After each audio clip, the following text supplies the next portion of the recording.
War is often remembered for its great battles, its generals, and its victories. But sometimes, what leaves the deepest mark, is the sound. For the soldiers of Nazi Germany, there was one sound that brought instant dread, a low, rhythmic, bone-shaking roar that cut through wind, distance, and even the thunder of artillery. It was not the whistle of bombs, nor the crack of a rifle. It was something else. A brutal, mechanical growl that seemed to tear the very air apart.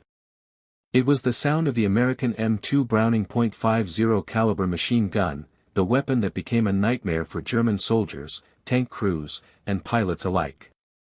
Designed by the legendary John Browning near the end of World War I, the M2 was simple, heavy, and deadly. It fired massive .50 caliber rounds, bullets as long as a man's finger, at nearly 900 meters per second. Each impact carried the force to shatter concrete, pierce armor, and destroy engines.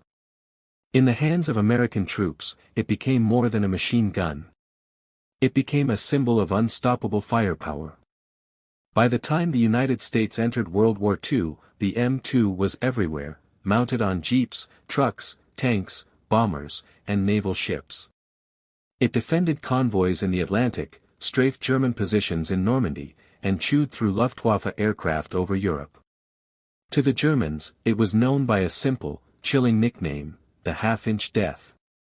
German infantry quickly learned that the M2 could do things their own weapons couldn't.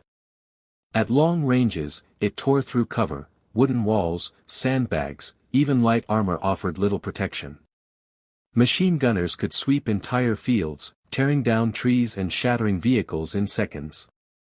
Its accuracy, power, and sheer intimidation made it one of the most feared sounds on the battlefield. For tank crews, the fear was even greater.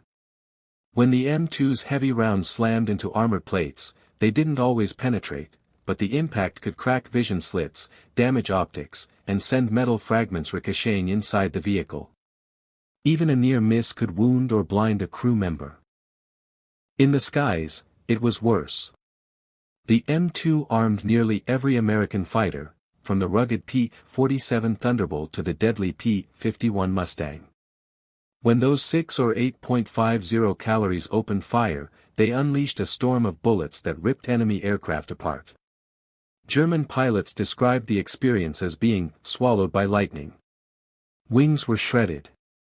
Fuel tanks exploded. Engines tore free from mounts. Even the feared Messerschmitts and Focke-Wulfs couldn't stand long against concentrated .50 caliber fire. But what made the M2 so terrifying wasn't just its power, it was its persistence. It never stopped. It was reliable in mud, in rain, in snow, in sand. When other weapons jammed, the M2 roared on. German soldiers learned to recognize that steady, hammering rhythm, a sound that meant cover was useless, armor was weak, and safety was an illusion. To many, it became psychological warfare. The sheer violence of its impact, bodies thrown back, vehicles torn apart, left lasting trauma. Captured German soldiers spoke of its cruelty, of how it made no distinction between infantry, vehicles, or aircraft. It simply destroyed. They hated it. They feared it.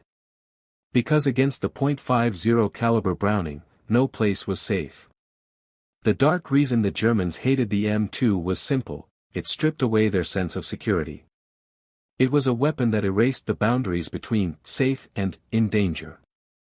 It turned cover into kindling. It made air supremacy a death sentence. And it showed that American industry, ingenuity, and firepower could reach anyone, anywhere, at any time. The M2 was not just a gun. It was a symbol of the relentless machine of American warfare, of overwhelming firepower, and of the industrial might that the Third Reich could not match. Even after the war, German veterans remembered it with bitterness and awe. They admitted, reluctantly, that the M2 was one of the most terrifying and effective weapons they had ever faced. Decades later, the Browning M2 remains in service, virtually unchanged.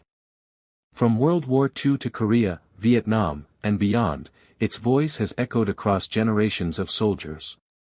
The weapon that terrified German troops in the 1940s still fights today, a testament to its design, and a reminder of the fear it once inspired. So, why did the Germans fear the American M2.50 Cal? Because it wasn't just a weapon, it was a promise. A promise that the enemy would never feel safe. A promise that American firepower would always find its mark. And that when it spoke, the world would listen. That was the dark reason. The fear that never faded. The legend of the M2 Browning.